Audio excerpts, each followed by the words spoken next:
Hi there, and welcome back to the Confessions from the Home Office podcast.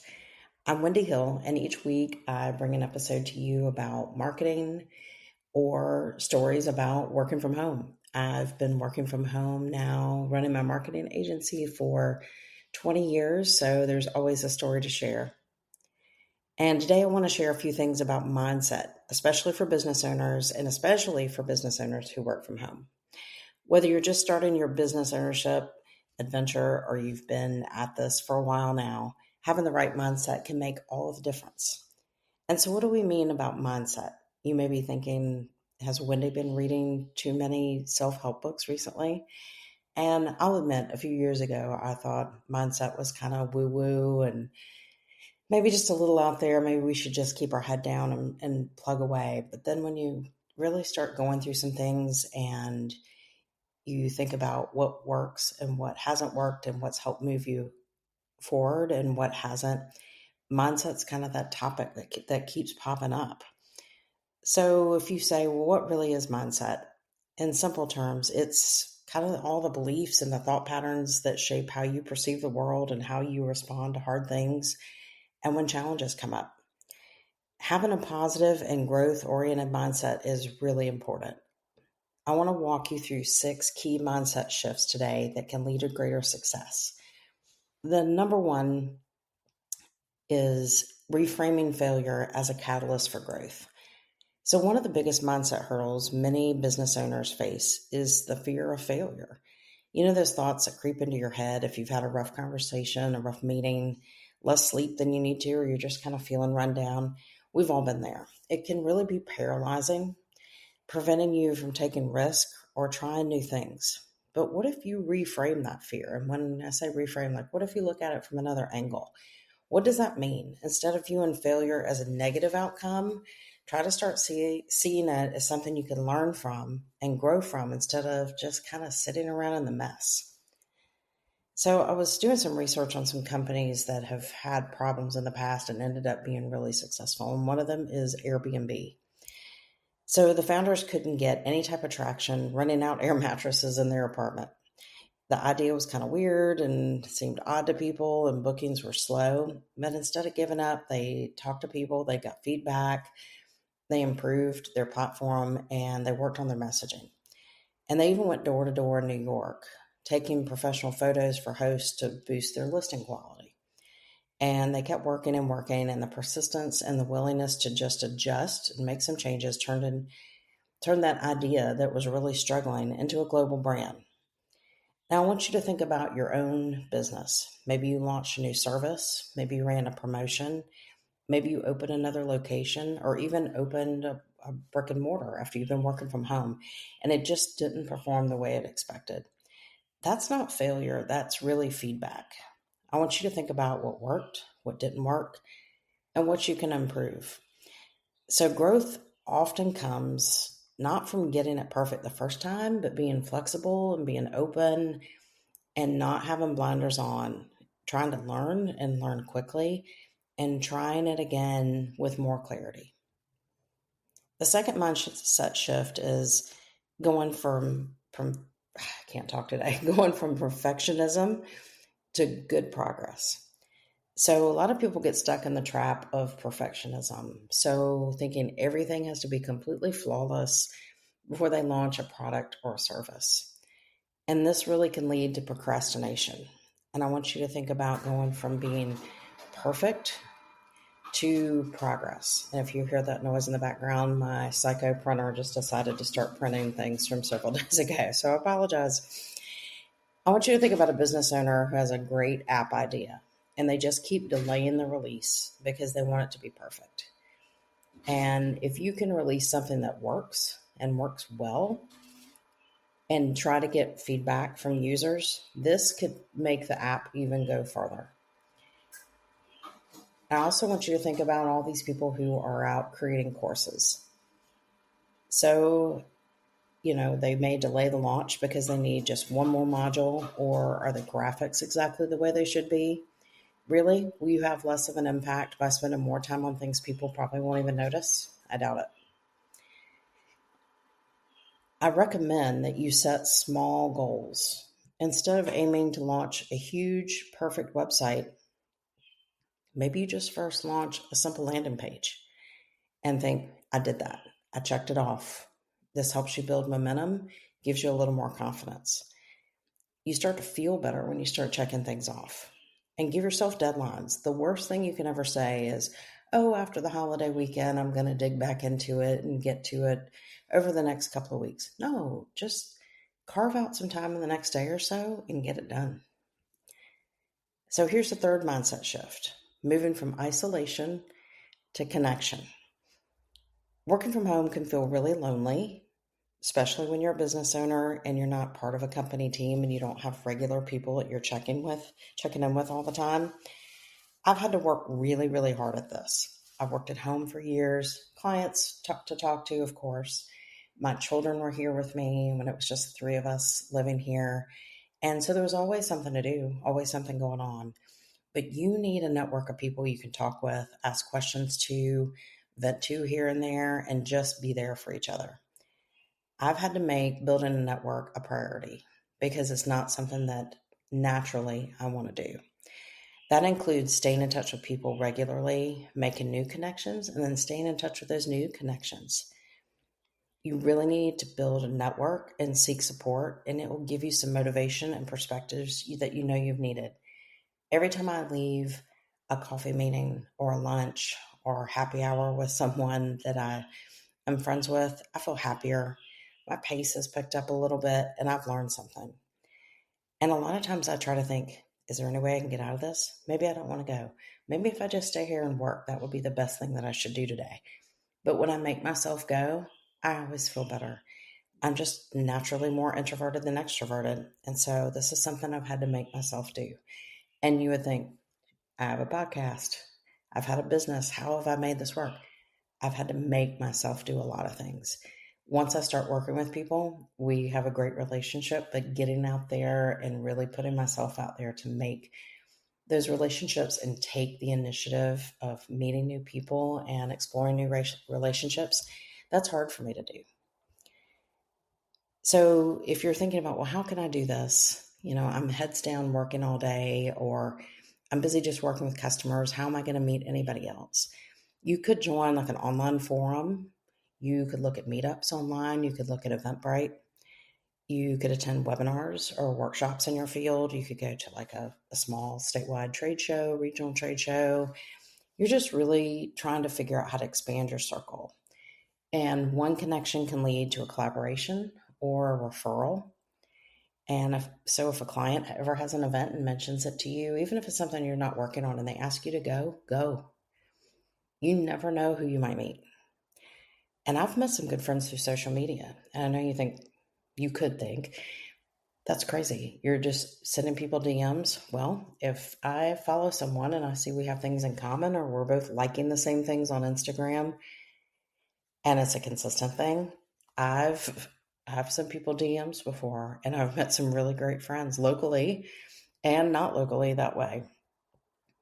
And, locally I've met people for coffee, ended up with a couple of great friends and some more work. You just never know. So if you're struggling with this, send me an email. I'm happy to talk to you about it.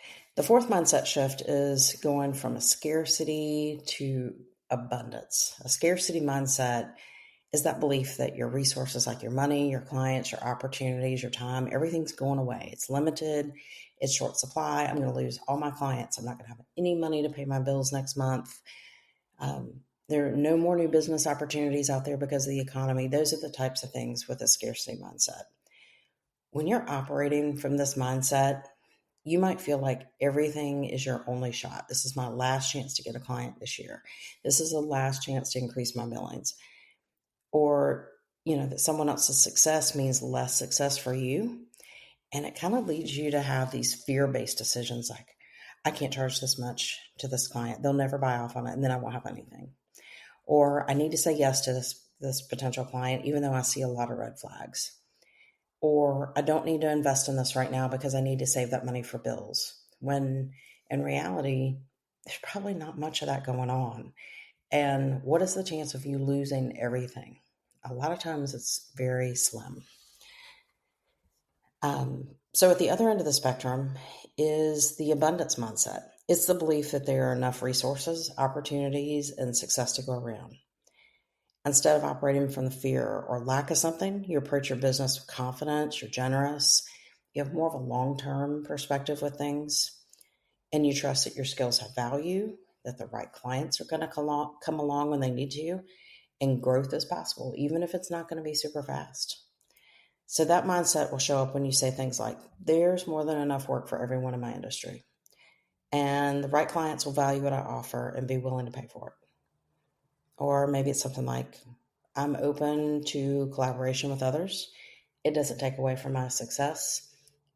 Their audience gets to learn about me, and my audience gets to learn about them. And I think that's a great thing. Or maybe it's, I'm going to invest in my business now, and it's going to pay off down the road. When you have an abundance mindset, you make decisions from a place of of clarity. You're clear about things and possibility, and you're not in that panic, anxiety mode.